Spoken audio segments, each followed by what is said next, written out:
السلام علیکم ورحمۃ اللہ وبرکاتہ۔ الحمد للہ الحنان المنان الذي خلق الانسان وعلمه البيان، والصلاة والسلام على رسوله سيد الانس والجان وعلى آلہ واصحابہ ذوی الخیر والاحسان، اما بعد فأعوذ بالله من الشيطان الرجيم، بسم الله الرحمن الرحيم۔ قل إنما أنا بشر مثلكم يوحى إلي أنما إلهكم إله واحد إلى آخر هذه الآية۔ صدق الله مولانا العظيم وبلغنا رسوله النبي الأمين المتين المختار الكريم، ونحن على ذلك لمن الشاهدين والشاكرين والحمد لله رب العالمين۔ بارگاہ رسالت معاب صلی اللہ تعالی علیہ وسلم میں درود پاک کا ہدیہ پیش کریں۔ اللہم صلی علی سیدنا و مولانا محمد معدن الجود والکرم وآلہ واصحابہ الکرام وابنہ الکریم وبارک وسلم صلاة دائمة سرمدا ابدا۔ عزیزان گرامی وقار، آج کی اس محفل پاک میں رسول پاک صلی اللہ تعالی علیہ وسلم کی حیات طیبہ میں دو اہم عنوان ہیں جن کا تذکرہ آج ضروری ہے۔ ہمارا عنوان سخن ہوگا رسول کریم صلی اللہ تعالی علیہ وسلم عام بشر ہیں یا نوری بشر ہیں۔ دوسری چیز، اس بات پر بھی میں انشاءاللہ العزیز کچھ گفت و شنید کرنے کی سعادت حاصل کروں گا کہ ہمارے نبی صلی اللہ تعالی علیہ وسلم اب بھی زندہ ہیں یا نہیں۔ دو چیزیں ہو گئی، حضور صلی اللہ تعالی علیہ وسلم کی بشریت اور حضور پاک صلی اللہ تعالی علیہ وسلم کی وفات کے بعد حیات، اس کو کہتے ہیں حیات النبی۔ اس مسئلے میں ہمارا اور کچھ دوسرے لوگوں کا اختلاف تو ہے ہی، لیکن جماعت دیوبند میں بھی دو فرقے ہیں اس مسئلے کو لے کر، حیاتی اور مماتی۔ شاید یہاں لوگوں کو معلوم نہ ہو، بعض حضور صلی اللہ تعالی علیہ وسلم کی حیات کے قائل ہیں اور بعض حضور کو مردہ تصور کرتے ہیں۔ بہرحال یہ فرقے بنے دنیا میں، لیکن قرآن کیا کہتا ہے، رسول کریم صلی اللہ تعالی علیہ وسلم کے متعلق قرآن کیا کہتا ہے، یہ ساری باتیں ہمیں غور سے سننے کی ضرورت ہے۔ عزیزان گرامی، پہلی بات تو یہ ہے کہ قرآن پاک میں اللہ تعالیٰ نے فرمایا، اے رسول آپ فرما دیں کہ میں تمہاری طرح بشر ہوں۔ تو لوگ اس آیت کو دلیل بنا کر کے کہتے ہیں جب رسول خود کہہ رہے ہیں میں تمہاری طرح بشر ہوں، تو رسول کو اگر ہم کہیں ہماری طرح وہ بشر ہیں تو اس میں کیا مذائقہ ہے؟ میرے عزیزو، بہت بڑا مذائقہ ہے۔ بادشاہ اگر عجز و انکساری میں کہہ دے کہ میں قوم کا خادم ہوں تو آپ اس کو خادم کہہ کر نہیں پکار سکتے۔ اگر آپ یہ دلیل لے کر کے آئیں گے، بادشاہ خود کہہ رہا ہے میرے عزیز، وہ اس کا عجز ہے، اس کی انکساری ہے، تواضع ہے۔ رہی بات، قرآن میں 3 جگہ پر تقریباً اس طرح کی بات آئی کہ رسول کریم صلی اللہ تعالی علیہ وسلم فرما دیں کہ میں تمہاری طرح بشر ہوں۔ یہاں تک نہیں پڑھنا چاہیے آیت، آگے کی آیت یہ ہے، یوحا الیہ، مجھ پر اللہ کی طرف سے ڈائریکٹ وحی بھی آتی ہے۔ اگر رسول عام بشر ہیں تو پھر یہ وحی کیسے آتی ہے؟ حضور پاک صلی اللہ تعالی علیہ وسلم کو اسی آیت میں ایک دوسری خصوصیت اللہ نے بیان کر دی، اے رسول آپ فرما دیں کہ میں تمہاری طرح بشر ہوں، مجھ پر وحی آتی ہے۔ یہ مسئلہ یہاں پر ڈسکس کرنے کی وجہ کیا بنا، ضرورت کیا ہے؟ ہر آیت کا پس منظر ہے، شان نزول ہے۔ جو آیتیں نازل ہوئی ہیں ان آیتوں کے نازل ہونے کا کوئی نہ کوئی سبب رہا ہے، اس کو کہتے ہیں شان نزول۔ آیت کا شان نزول کیا ہے؟ اگر اس سے کوئی بندہ واقف نہیں ہے تو اسے دین کے معاملات میں ڈسکس کرنے کا کوئی حق بھی نہیں ہے۔ وہ بعد میں کیا کرے گا؟ آیتیں اتری تھی کافروں کے لیے وہ مومنوں پہ فٹ کرے گا، آیتیں اتری تھی مشرکین مکہ کے لیے وہ اولیاء پہ فٹ کرے گا۔ جس کو شان نزول نہیں معلوم ہے وہ ادھر کی آیت ادھر چسپاں کرے گا، ادھر کی آیت ادھر لگا دے گا۔ شان نزول قرآن کا ایک علم ہے، تفسیر قرآن کا ایک علم ہے، اور اس پر باضابطہ مفسرین نے کتابیں لکھی ہیں، پوری کتابیں ہیں کہ کون کون سی آیت کس موقع پہ نازل ہوئی، واقعہ کیا چل رہا تھا۔ اسی طرح میں آپ کو یہ بھی بتا دوں کہ یہاں پر اللہ کے رسول صلی اللہ تعالی علیہ وسلم کو بشر کہنے کا حکم ہوا۔ آپ فرما دیں لوگوں سے کہ میں بھی بشر ہوں۔ بشر کا مطلب ہوتا ہے انسان، میں بھی بشر ہوں، آپ بھی بشر ہیں، حضور صلی اللہ تعالی علیہ وسلم بھی بشر ہیں۔ لیکن اس میں کچھ لوگ دھوکہ کھا گئے، رسول کو کہنے کا حکم ہوا ہے وہ بھی بشر ہیں تو ہم بھی کہیں گے رسول ہماری طرح بشر ہیں۔ میرے عزیز، تجھے یہ پوری تفصیل سمجھنی ہوگی کہ اللہ نے کیوں فرمایا رسول کو اپنی طرح بشر، رسول کو کیوں حکم ہوا کہ آپ کہہ دیں بشر ہیں۔ وجہ یہ تھی کہ اس زمانے میں دو قومیں تو بگڑی تھی، ایک یہودی اور دوسرے عیسائی، ان کے پاس اللہ کی کتابیں تھیں، اللہ کی کتابیں تھیں۔ یہودیوں کے پاس تورات بھی تھی، انجیل بھی تھی، عیسائیوں کے پاس انجیل تھی، نبی بھی آئے ان کے پاس۔ لیکن یہ قومیں کیسے بگڑی؟ اپنے اپنے زمانے کے نبیوں میں جب انہوں نے حیرت انگیز معجزات دیکھے تو غلو کر گئے۔ غلو کا مطلب ہوتا ہے اور کر دینا کسی کے مرتبے کو بڑھا کر کے۔ حضرت عزیر علیہ السلام ایک نبی ہیں، اللہ نے ان پر نیند طاری کر دی، وہ 100 سال تک سوتے رہے۔ قرآن پاک میں اللہ نے اس کا تذکرہ بیان فرمایا ہے 3 پارے میں، سورہ بقرہ ہی میں ہے۔ 100 سال تک ایک ہی مقام پر سوتے رہے، پھر 100 سال کے بعد مولا نے دوبارہ انہیں اٹھایا اور وہ اپنی قوم کے پاس آئے۔ ان کے بچے ان سے بڑی عمر کے ہو چکے تھے، یہ غالباً 33 یا 35 سال کی عمر میں گئے تھے، واپس جب اٹھائے گئے 100 سال کے بعد تو ان کی جو عمر تھی وہی تھی، لیکن جو قوم کی عمر تھی وہ 100 سال آگے جا چکی تھی۔ اب اس معجزے کو دیکھ کر کے کئی لوگ ششدر رہ گئے، کیا کوئی 100 سال کے بعد دوبارہ اٹھ سکتا ہے؟ کوئی موت کے بعد دوبارہ آ سکتا ہے؟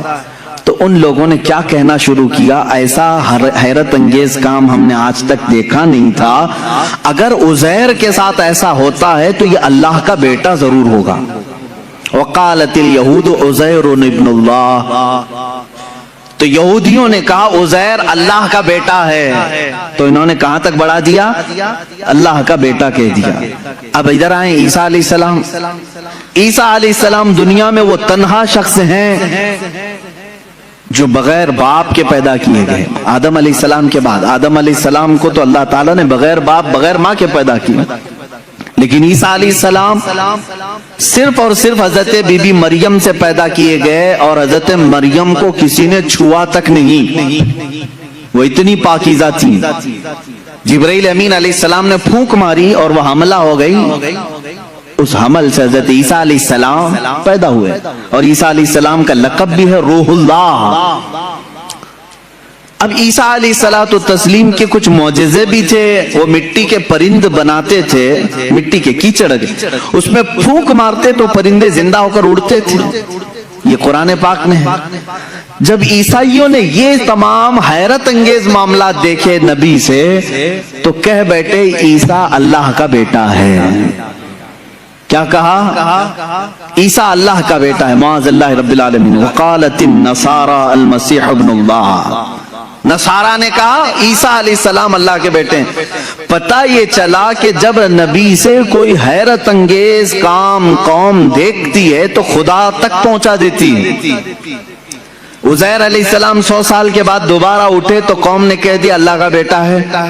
عیسیٰ علیہ السلام بغیر باپ کے پیدا کیے گئے اور مٹی کے پرندوں میں پھونک مارتے تو اڑنے لگتے، تو عیسائیوں نے کہہ دیا وہ اللہ کے بیٹے ہیں۔ اب ادھر مکہ مکرمہ میں جو جلوہ رسول دیکھا ہے، رسول کریم صلی اللہ تعالی علیہ وسلم کے ایک آدھ حیرت انگیز کام نہیں ہے، ہر دن ایک معجزے کا صدور ہے۔ کبھی یہ رسول انگلی اٹھا کر کے اشارہ اشارہ کریں چاند پھٹ جائے، کبھی وہ بے زبان جانوروں سے کلام کریں، درخت اکھڑ کر ان کی بارگاہ میں آ جائے. تو یہ حیرت انگیز کام جو رسول پاک کے ساتھ ہو رہے تھے، تو اب عرب کے لوگ پچھلی قوموں کی طرح بگڑ نہ جائیں اور رسول کو یہ نہ کہہ دیں کہ یہ خدا اتر پڑا ہے. اللہ نے فرمایا رسول آپ کہہ دیں کہ میں بشر ہوں.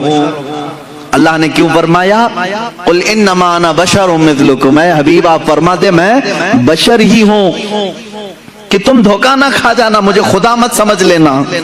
ایک بات یہ بھی ہے، اور دوسری بات ایک بہت بڑے گزرے ہوئے ایک مناظرے کا سبق بھی تھا اس میں. ابراہیم علیہ السلام کے ساتھ نمرود کا ایک مناظرہ ہوا تھا.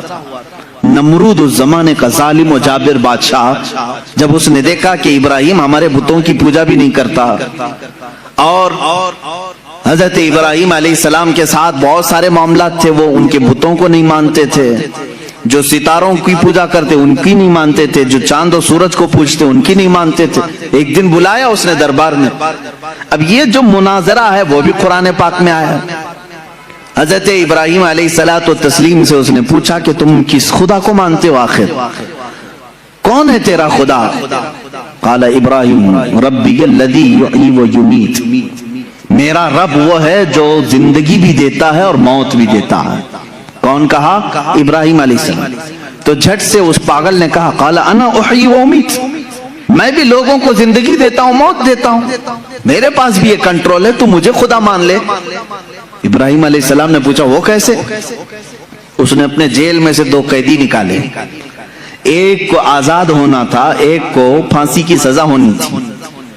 تو اس نے کہا دیکھو یہ آزاد ہونے والا ہے اور یہ پھانسی پہ چڑھنے والا ہے، لیکن جو مرنے والا تھا اس کو آزاد کر دیا، کہا کہ میں نے اس کو زندگی بخش دی، اور جو آزاد ہونے والا تھا اس کا گلا کاٹ دیا، کہا میں اس کو مار دیا. موت و حیات میں بھی دے سکتا ہوں. ابراہیم علیہ السلام نے کہا یہ نرا جاہل ہے، موت و حیات کا مطلب اس نے یہ سمجھ لیا. اب ابراہیم علیہ السلام نے اتنا زبردست چیلنج پیش کیا جو قرآن میں ہے. قال ابراہیم فإن اللہ یأتی بالشمس من المشرق فأتی بها من المغرب. اب ابراہیم علیہ السلام نے سیکنڈ جو چیلنج دیا، فرماتے ہیں ابراہیم علیہ السلام میں اس خدا کی عبادت کرتا ہوں، میرا اللہ وہ ہے جو سورج کو مشرق سے نکالتا ہے، سورج کو پورب سے ایسٹ سے نکالتا ہے. فأتی بها من المغرب، اگر تو خدا ہے تو اس کو مغرب سے نکال کے دکھا، یعنی ویسٹ سے ایک بار نکال. چیلنج تو دیکھ رہے ہیں آپ، حضرت ابراہیم علیہ السلام نے نہیں کہا کہ جیسے میرا خدا روز پورب سے سورج نکالتا ہے کل تو نکال، تو کل سورج نکلتا تو وہ یہی کہتا آج میں نے ہی نکالا ہے، آج جو سورج نکلا ہے ایسٹ سے، پورب سے، مشرق سے، وہ میں نے ہی نکالا.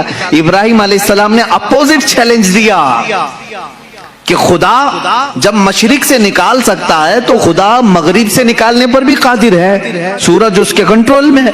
تو اگر خدا ہے تو سورج مغرب سے نکال کے دکھا، جہاں سورج جا کے ڈوبتا ہے وہاں سے تو ایک دن سورج نکال کے دکھا. قرآن کہتا فَبُهِتَ الَّذِي كَفَرَ، یہ کافر وہاں مبہوت ہو گیا، لاجواب ہو، ختم ہو گیا مناظرہ. یہ کب ہوا؟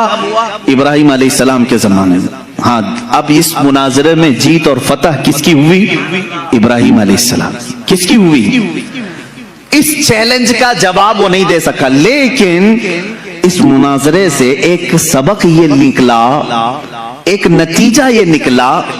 ابراہیم علیہ السلام نے چیلنج یہ دیا تھا کہ جو خدا ہوگا وہ مغرب سے سورج نکالے گا، جو خدا ہوگا وہ مغرب سے سورج نکالے گا. یہ اس زمانے کو 2000 سال بیت گئے، اور جب مدینہ طیبہ کے قریب میں مولا علی کرم اللہ وجہہ الکریم کے لیے نماز عصر قضا ہو رہی تھی، محمد عربی صلی اللہ تعالی علیہ وسلم نے ڈوبے ہوئے سورج کو کہاں سے پلٹایا؟ مغرب سے نکالا، سورج ڈوب چکا تھا، سورج کو واپس اشارے سے پلٹایا۔ اب یہاں پر وہ والا مناظرہ پھر سے تازہ ہو گیا۔ ابراہیم علیہ السلام نے تو چیلنج دیا تھا نمرود کو کہ اگر تو خدا ہے تو سورج کو مغرب سے نکال۔ نمرود تو نہیں نکال کے دکھا سکا، لیکن محمد رسول اللہ صلی اللہ علیہ وسلم نکال کر دکھا دیے ہیں۔ تو اب کسی کا عقیدہ یہ نہ بگڑے۔ ابراہیم علیہ السلام نے کہا تھا جو سورج مغرب سے نکالے گا وہ خدا ہوگا۔ اللہ نے آیت نازل فرمائی، قل انما انا بشر مثلکم، اے رسول آپ فرما دیں یہ دھوکے میں نہ آئے، میں تمہاری طرح بشر ہی ہوں، لیکن میرے عزیزوں ساتھ میں اتنا یاد رکھنا عام بشر نہیں، وہ نوری بشر ہیں۔ اللہ رب العزت کی ان پر خصوصی عنایات ہیں۔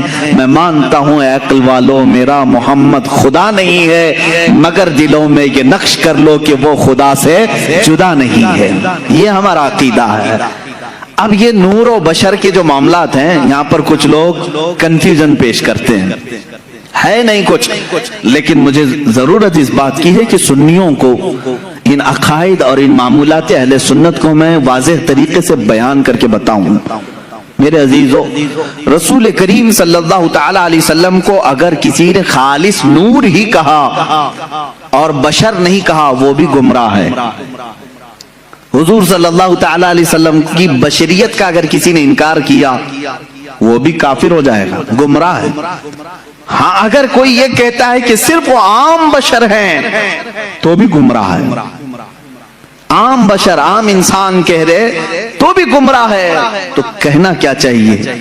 حضور پاک صلی اللہ تعالی علیہ وسلم کے لیے اہل سنت و جماعت کا عقیدہ یہ ہے کہ وہ نوری بشر ہیں۔ نوری بشر کا مطلب یہ ہوتا ہے دیکھنے میں تو بشر دکھتا ہے لیکن قدرت میں نوری مخلوق سے بھی بڑھ کر کے ہے۔ فرشتے نور ہیں، انسان بشر ہے۔ فرشتے نوری مخلوق ہیں، انسان بشر ہے۔ اب رسول کو اگر تم نے صرف نور کہا تو فرشتوں میں چلے جائیں گے، صرف بشر کہا تو صرف انسانوں میں۔ رسول ملائکہ کا بھی رسول ہے، انسانوں کا بھی رسول ہے، اس لیے تمہیں یہ کہنا پڑے گا کہ وہ نبی نور والے بھی ہیں اور بشریت بھی ان کے اندر ہے۔ ہمارا عقیدہ یہی ہے کہ وہ نوری بشر ہیں۔ کیا ہیں؟ نوری بشر ہیں۔ میرے عزیزو، اب جن لوگوں نے یہ کہا کہ رسول ہماری ہی طرح ہیں تو یہ تو عقل میں نہیں آتی، بات عقل میں نہیں آتی۔ میں کسی سادے سے مسلمان کو بھی اٹھا کر کے پوچھوں گا وہ توبہ توبہ کرے گا، کیسی بات کر رہے ہو، رسول ہماری طرح ہو سکتے ہیں؟ علماء کی بات تو چھوڑو، میں عام سے بندے کو بھی پوچھوں گا کیا تم اس بات کا عقیدہ رکھتے ہو کہ رسول ہماری طرح تھے؟ کوئی کہہ سکتا ہے؟ ہرگز نہیں۔ ہاں اس طرح کا کن لوگوں نے کہا تھا؟ دو ہی شخصیات ہیں جن کا قرآن میں ذکر ہے جنہوں نے رسول کو اپنی طرح کہا تھا۔ ایک ابلیس لعین ہے، شیطان مردود ہے، اور دوسرے وہ کفار و مشرکین ہے جو نبیوں کو کہتے تھے، قرآن میں ہے کہ یہ کیسے رسول ہیں، بازاروں میں کھاتے پیتے ہیں، ہماری طرح بازار کرتے ہیں، اٹھتے بیٹھتے ہیں، یہ کیسے رسول ہیں، یہ تو ہماری طرح ہے۔ تو کافروں نے رسول کو اپنی طرح کہا تھا، یا پھر دوسرا کون؟ شیطان نے کہا تھا۔ اب اگر کوئی بھی کہہ رہا ہو انہی دو کیٹیگری میں سے ہوگا، انہی دو کیٹیگری میں سے، یا تو شیطان کے یہ اولاد میں سے ہوں گے، وارثین میں سے ہوں گے، جانشین ہوں گے، یا سجادہ نشین ہوں گے، یا تو پھر کفار و مشرکین کے دلال ہوں گے، ایجنٹ ہوں گے۔ قرآن میں دو ہی لوگوں کا ذکر ہے کہ نبی کو اپنی طرح کہنے والے کفار و مشرکین تھے اور ابلیس لعین۔ شیطان نے کیا کہا تھا جب آدم علیہ السلام کو پیدا کیا گیا؟ اس نے کہا تھا مجھے تو آگ سے بنایا گیا، ان کو مٹی سے کیسے یہ برابر ہو سکتا ہے، میں سجدہ کروں یہ نہیں ہو سکتا۔ بلکہ اس نے برابر کیا، اپنے آپ کو ان سے بھی بڑا سمجھا۔ جیسے آج لوگوں نے کہا ہے نا، کتابوں میں لکھا ہے امتی عمل کرتے کرتے کبھی نبی سے بھی بڑھ جاتا ہے۔ شیطان نے یہی کہا تھا کہ مجھے آگ سے پیدا کیا ہے، میں آدم سے بڑھ گیا ہوں، یہ مٹی سے ہے۔ عزیزان گرامی وقار، اس طرح کے جملوں سے احتراز کرو، پرہیز کرو، اس طرح کے ڈیبیٹ میں جاؤ بھی مت۔ تم رسول کریم صلی اللہ تعالی علیہ وسلم کی حیات طیبہ میں آج نہیں ہو، ان کی ظاہری زندگی میں نہیں ہو، کہ تم ان کے بارے میں فیصلے لیتے رہو گے کہ وہ صرف نور تھے کہ صرف بشر تھے, عام بشر تھے یا کیا تھے. یہ تمام ڈسکشن نہ کرو. قرآن نے ہمیں جتنا کہا ہے اس پر عمل کرو. قرآن نے ہمیں یہ کہا وہ بشر تو ہے لیکن عام بشر نہیں, عام بشر نہیں. یہاں کوئی بھی یہ نہ کہے. ایک صاحب نے کہا تھا کیا رسول کے 2 کان نہیں تھے, رسول کی 2 آنکھیں نہیں تھی, رسول کی 1 ناک نہیں تھی, رسول کے 2 پاؤں 2 ہاتھ نہیں تھے, پھر آپ الگ کیوں کہتے ہیں؟ ایک صاحب نے یہ بھی ایسے ہی مار دیا انہوں نے برابری کے لیے.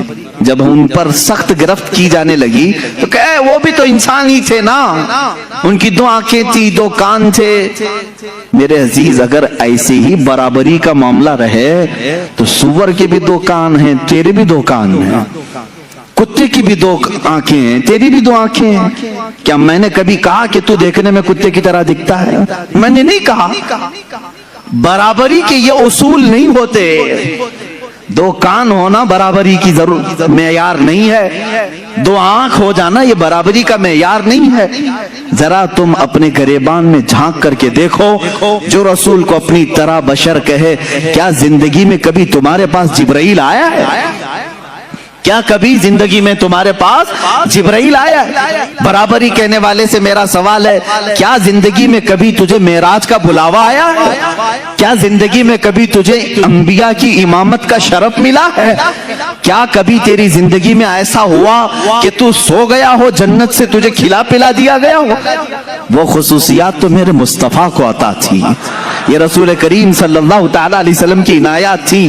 اللہ کے نبی صلی اللہ تعالی علیہ وسلم عید کی نماز پڑھانے کے لیے مدینے سے باہر تشریف لائے ہیں اور کھلے میدان میں نماز پڑھا رہے ہیں. صحابہ فرماتے ہیں جب تک میرے آقا صلی اللہ تعالی علیہ وسلم خطبہ دیتے رہے, نماز پڑھاتے رہے, آسمان کا ایک ٹکڑا ابر بن کر چھاؤں پیش کرتا رہا, سایہ بن کر کے سایہ افغن رہا.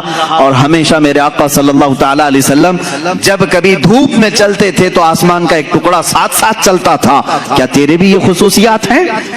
تجھے یہ خصوصیات دی گئی ہیں؟ اللہ کے نبی صلی اللہ تعالی علیہ وسلم کی ہر چیز کو پاک کہا گیا ہے, ان کے لباس کو پاک کہا گیا ہے, ان کے جسم سے ریلیٹڈ ہر چیز کو پاک کہا گیا ہے. کیا تیرے لیے یہ خصوصیات ہیں؟ میں نے اس سے قبل حضور پاک صلی اللہ تعالی علیہ وسلم کے معجزات کے بیان میں بھی عرض کیا تھا, ان کا لعاب پاک جس چیز پہ لگ جائے وہ شفایاب ہو جائے, ان کا دست مبارکہ جسے لگ جائے وہ آگ میں نہ جھلے, وہ اپنا قدم ناز پتھر پر رکھیں تو وہ نقش اپنے سینے پر لے لے. یہ خصوصیات میرے مصطفیٰ کریم صلی اللہ علیہ وسلم کی ہیں. تو برابری کا دعویٰ کرنے والا ان میں سے کوئی ایک چیز لا سکتا ہے؟ جب نہیں ہو سکتا تو اس طرح کی اندھا دھند تیر اندازی بھی نہیں کرنی چاہیے. ادھر کی ادھر کی پھینکا پھینکی نہ کریں. دین کے معاملات میں امت کو ادب سکھایا جائے. تو ہم پوری زندگی عمل کر کے بھی کسی صحابی کے درجے کو نہیں پہنچ سکتے, رسول بہت دور کی بات ہے. اللہ کے نبی صلی اللہ تعالی علیہ وسلم کے متعلق یہ عقیدہ رکھیں کہ وہ نوری بشر ہیں. کیا ہیں؟ وہ نوری بشر ہیں. اب یہاں سے معاملہ ہے رسول پاک صلی اللہ تعالی علیہ وسلم کی حیات کے متعلق. ظاہر سی بات ہے تم جب یہ عقیدہ رکھ لو گے کہ وہ عام بشر نہیں ہیں, تب اس ایکسپشن سے بہت سارے عقیدے آپ کے نکلیں گے. اگر کوئی آپ سے یہ سوال کرے کہ میاں سارے لوگ قبر میں جاتے ہیں, سب کا اختتام قبر ہے, دفن کیا جاتا ہے, سب مٹی میں ملتے ہیں, رسول کے ساتھ بھی ایسا ہوا ہوگا, تو آپ یہ کہیں یہ عقیدہ یہیں سے شروع ہوا جہاں تو نے رسول کو اپنی طرح سمجھا, اپنی طرح سمجھا, وہیں سے تو نے یہ بھی ریزلٹ نکال لیا ہمارے مردے سڑتے ہیں تو رسول کا بھی جسم پاک اس طرح ہو گیا ہوگا. معاذ اللہ رب العالمین. تم یہاں سے عقیدہ بدل لو, رسول ہماری طرح نہیں تھے, آگے کی ساری منزلیں محبتوں میں تمہاری شمار ہوں گی, ساری عظمتوں کے تم قائل ہو جاؤ گے. حضور پاک صلی اللہ تعالی علیہ وسلم کے بارے میں اگر میں یہ کہوں, ان کے جسم ناز کی بات تو چھوڑو, 14 صدیاں گزر گئی, ان کے جسم پاک پاک سے کٹے ہوئے بال جو آج بھی رکھے ہیں وہ سڑ گل کر کے کہیں ختم نہیں ہوئے، نہ ان کو آگ جلا سکی، پوری کائنات میں آج بھی وہ روشنیاں بکھیر رہے ہیں، ہزاروں عشاق کے سینے میں عشق مصطفیٰ جلا بھی رہے ہیں، جلا بخش رہے ہیں، تو رسول پاک کے جسم ناز کی کیا بات ہے۔ بلکہ بزرگوں نے فرمایا وہ حصہ جو رسول پاک کا جسم لگا ہوا ہے قبر پاک، اس کو کہا گیا ہے وہ عرش اعظم سے بھی افضل ہے۔ ادب گاہست زیر آسماں از عرش نازک تر، نفس گم کردہ می آیت جنید و بایزیدی جا۔ فارسی میں کہا گیا ہے عرش سے بھی نازک ترین ایک جگہ ہے آسمان کے نیچے۔ کون سی جگہ ہے؟ یہ وہی لحد مصطفیٰ ہے جہاں جنید بغدادی اور بایزید بسطامی بھی حاضری دیتے ہیں تو اپنی سانسوں کو روک لیا کرتے ہیں کہ نکلنے والی سانسوں سے کہیں بے ادبی نہ ہو جائے۔ یہ وہ مقام ہے لحد مصطفیٰ صلی اللہ تعالی علیہ وسلم، قبر مصطفیٰ کی اتنی افضلیت ہے۔ اسی لیے اعلیٰ حضرت فاضل بریلوی رحمت اللہ تعالی علیہ سے کسی نے پوچھا کہ مکہ افضل ہے کہ مدینہ افضل ہے؟ یہ بھی معاملات آتے رہتے ہیں، مکہ افضل ہے کہ مدینہ افضل ہے؟ تو اعلیٰ حضرت رضی اللہ تعالیٰ عنہ نے اس کے جواب میں یوں فرمایا طیبہ نہ صحیح افضل مکہ ہی بڑا زاہد، طیبہ نہ صحیح افضل مکہ ہی بڑا زاہد، ہم عشق کے بندے ہیں کیوں بات بڑائی ہے۔ سنتے ہیں کہ محشر میں صرف ان کی رسائی ہے، گر ان کی رسائی ہے لو جب تو بنائی ہے۔ میرے عزیزو آپ نے یہ فرمایا جو لحد پاک رسول پاک کے جسم سے لگی ہوئی ہے وہ خانہ کعبہ سے بھی افضل ہے۔ اس کی وجہ کیا ہے؟ رسول کریم صلی اللہ تعالی علیہ وسلم کا جسم ناز خانہ کعبہ سے افضل ہے۔ کعبے کو مطہر کس نے بنایا؟ کعبے کو اس عظمت والا، یعنی وہ تو بتوں میں گھر گیا تھا کعبہ، کعبے کے اندر کئی 100 بت رکھ دیے گئے تھے، اس کعبے کو طہارت کس نے بخشی؟ مصطفیٰ کریم صلی اللہ تعالی علیہ وسلم۔ کعبے کے ارد گرد اس وقت لوگ ننگا طواف کرتے تھے کپڑے اتار کر کے، میرے آقا صلی اللہ تعالی علیہ وسلم نے طواف کرنے والوں کے آداب بتائے۔ عزیزان گرامی تم اگر یہاں بیٹھ کر کے فیصلہ کرو گے کون افضل ہے کون نہیں افضل ہے، یہ تمہارے بس کی بات نہیں، خود کعبے سے ہی پوچھو۔ امام اہل سنت فاضل بریلوی رحمت اللہ علیہ نے فرمایا غور سے سن تو رضا کعبے سے آتی ہے صدا، میری آنکھوں سے میرے پیارے کا روزہ دیکھو، حاجیو آؤ شہنشاہ کا روزہ دیکھو، کعبہ تو دیکھ چکے کعبے کا کعبہ دیکھو۔ عزیزان گرامی وقار حضور اکرم صلی اللہ تعالی علیہ وسلم کی حیات طیبہ ایک ہاٹ ٹاپک ہے ان لوگوں کے لیے جن کے لیے یہ گرم لگتا ہے، ورنہ سنیوں کے لیے بڑی حوصلہ افزا ٹاپک ہے۔ جب جب ہم اپنے نبی کی حیات کی بات کرتے ہیں تو کئی امیدیں پھر سے جاگ جاتی ہیں۔ میاں چھوڑو ہم ٹینشن میں تھے کون آئے گا کون نہیں آئے گا، مولانا نے کہہ دیا ہے رسول پاک اب بھی ہیں آئیں گے۔ جب ظاہر سی بات ہے امت میں ہم یہ بات کہیں گے تمہارے رسول اب بھی ہیں تو امت کا حوصلہ نہیں بڑھے گا۔ حضور پاک صلی اللہ تعالی علیہ وسلم سے آس و یاس امت کی اور بڑھ جائے گی۔ اب ظاہر سی بات ہے یہ تو باتیں ہوئی، دلیلوں کی روشنی میں تو ہمیں کہنا ہوگا۔ رسول کریم صلی اللہ تعالی علیہ وسلم اپنی قبر انور میں زندہ ہیں یا بعض لوگوں کے قول کے مطابق مر کر مٹی میں مل گئے؟ ہاں یہ کتابوں میں لکھا ہوا ہے اس لیے مجھے کہنا پڑ رہا ہے۔ عزیزان گرامی وقار ہمارا عقیدہ تو وہی ہے جو بریلی کے تاجدار نے اپنے ایک شعر میں ہمیں یوں بتایا، یا رسول اللہ تو زندہ ہے واللہ تو زندہ ہے واللہ، میری چشم عالم سے چھپ جانے والے چمک تجھ سے پاتے ہیں سب پانے والے، میرا دل بھی چمکا دے چمکانے والے۔ ہم تو اپنے رسول کو اپنی قبر اطہر میں زندہ مانتے ہیں۔ حیات النبی کا یہ عقیدہ ہر سنی کا ہے۔ حضور پاک صلی اللہ تعالی علیہ وسلم اپنی حیات پاک میں ہیں، اب وہ کیسی زندگی ہے یہ ڈسکس امت کے لیے نہیں ہے، حضور کی وفات کے بعد جو زندگی ہے وہ کیسی ہے، بلکہ میں کہتا ہوں جو دنیا میں تھی اس سے کئی درجے افضل زندگی ہے۔ تم یہ کہتے ہو کہ ایسے ہی زندہ ہیں جیسے تم زندہ ہو، نہیں میاں اس سے کئی درجے افضل زندہ ہیں۔ جب قرآن کہتا ہے شہیدوں کے بارے میں کہ تو ان کو مردہ نہ کہو، کیا قرآن میں نہیں ہے آیت؟ اللہ کی راہ میں جو مارے جائیں انہیں مردہ نہ کہو۔ دوسری جگہ ہے مردہ تصور بھی مت کرو، سوچو بھی مت۔ اللہ فرماتا ہے وہ زندہ ہیں اور انہیں اللہ کی طرف سے رزق بھی ملتا ہے۔ اب مجھے یہ بتائیں جو زندہ ہے اور رزق بھی مل رہا ہے، اللہ سے کیوں نہیں پوچھتے کہ مولا وہ کون سا رزق تو انہیں دے رہا ہے، وہ کیا کھا رہے ہیں پی رہے ہیں؟ میرے عزیزو جب تم مرو گے تبھی پتہ چلے گا۔ جس کو یہ ٹینشن ہے کہ وہ کیسے زندہ ہیں، لیکن قرآن نے یہ کہا کہ وہ زندہ ہیں تو ہمارا عقیدہ ہے کہ وہ اللہ نے ان کو جیسی زندگی دی ویسے زندہ ہے۔ بلکہ اب احادیث کی روشنی میں بھی میں آؤں گا رسول پاک صلی اللہ تعالی علیہ وسلم کی حیات طیبہ کو ثابت کرنے کے لیے۔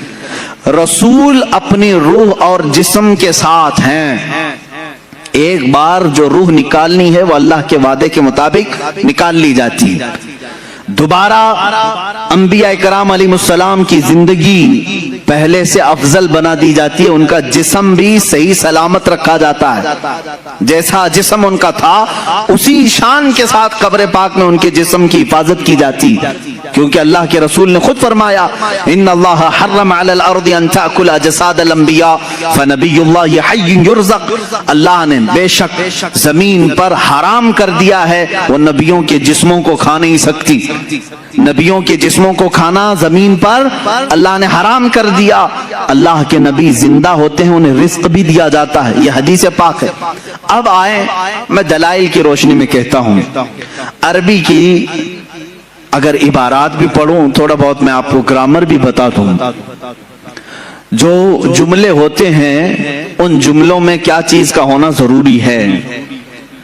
اب مثال کے طور پر میں کہوں زید عالم ہے، زید عالم ہے، اس کا مطلب کیا ہے؟ پریزنٹ میں بول رہا ہوں میں یا کہ پاسٹ میں بول رہا ہوں؟ پریزنٹ میں نا، عام بندہ سمجھ رہا ہے، پریزنٹ بات کر رہا ہوں، حال کی بات کر رہا ہوں۔ زید عالم ہے اس کا مطلب ہے ابھی ہے، زید عالم ہے۔ اسی قاعدے اور گرامر کے حساب سے آگے چلتے ہیں، جب لفظ ہے آتا ہے تو وہ پریزنٹ کو پیش کرتا ہے، حال کو پیش کرتا ہے۔ اب آؤ میرے عزیزو، اس پر تو پورا اسلام کھڑا ہے۔ تمہارا کلمہ کیا ہے؟ لا الہ الا اللہ محمد رسول اللہ۔ کلمہ ہر مسجد میں ملے گا، ہر جگہ تمہیں ملے گا، ترجمے کے ساتھ بھی ملے گا۔ لا الہ الا اللہ کا ترجمہ کیا ہے؟ کوئی معبود نہیں اللہ کے سوا، یہ ایک ہو گیا، ہم نے نفی کر دی۔ دوسرا ورڈ آتا ہے محمد رسول اللہ ہے، یہ اب اس کو ہم ملا کے پڑھتے ہیں محمد رسول اللہ، محمد اللہ کے رسول۔ کیا کہہ رہے ہیں؟ محمد اللہ کے رسول۔ پاسٹ میں تھے کہا میں نے، آپ ترجمہ کبھی کلمے کا یوں کرتے ہو محمد اللہ کے رسول تھے؟ نہیں، ہمارا ہر بچہ ترجمہ یہی کرے گا محمد اللہ کے رسول ہے۔ یہ اس بات کی علامت ہے کہ رسول آج بھی زندہ ہیں۔ میرے عزیزو، ہم مردہ رسول کو مانتے تو یہ کہتے وہ اپنے زمانے میں رسول تھے، جب کلمہ پڑھ رہے ہیں ہم اقرار کر رہے ہیں رسول ہیں، محمد اللہ کے رسول۔ کلمہ ہمارے نبی کی زندگی کی بڑی دلیل ہے، اور اگر رسول پاک کی حیات کا کوئی منکر ہے تو میں سمجھتا ہوں اس کا کلمہ ہی ادھورا ہے۔ وہ رسول پاک صلی اللہ تعالی علیہ وسلم کی رسالت کو پاسٹ میں مان رہا ہے، ابھی نہیں مان رہا ہے۔ محمد اللہ کے رسول ہیں، اس سے سمجھ میں آیا رسول ہیں کہ نہیں ابھی ہے۔ میرے عزیزو، صحابہ نے بھی یہی کلمہ پڑھا، اولیاء نے بھی یہی پڑھا، تابعین نے بھی یہی پڑھا، ہم بھی یہی پڑھ رہے ہیں۔ اللہ کی ذات سے کروڑہا یقین ہے کہ ہمارے بچے بھی یہی پڑھیں گے انشاءاللہ العزیز، ہماری نسلیں بھی یہی پڑھیں گے۔ آج بھی رسول زندہ ہیں، کل بھی زندہ تھے، اور قیامت تک انشاءاللہ العزیز ہمارا یہ عقیدہ بھی زندہ رہے گا۔ رسول پاک صلی اللہ تعالی علیہ وسلم کی حیات طیبہ کو جنہوں نے ڈسکنیکٹ کیا ان کا نقصان کیا ہوا جانتے ہیں؟